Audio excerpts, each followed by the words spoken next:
নমস্কার। কবি অপূর্ব দত্তের লেখা শিক্ষাগুরু।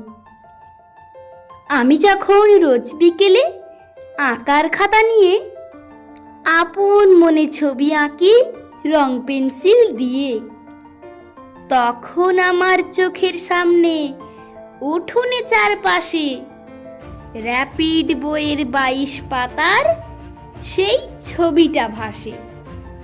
মাথায় সাদা পাগড়ি, চোখে চশমা, মুখে হাসি, বয়সটা ঠিক যায় না বোঝা, 60 কিংবা 80।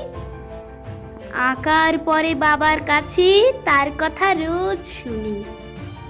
লেখায় পড়ায় তিনি ছিলেন জগৎ সেরা গুণী, যার নামেতে যার কথাতে লুকিয়ে আছে জাদু।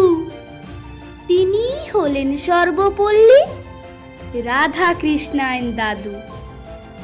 প্রতি বছর সেপ্টেম্বরের 5 তারিখটি এলে আমরা তাকে বরণ করি সমস্ত কাজ ফেলে।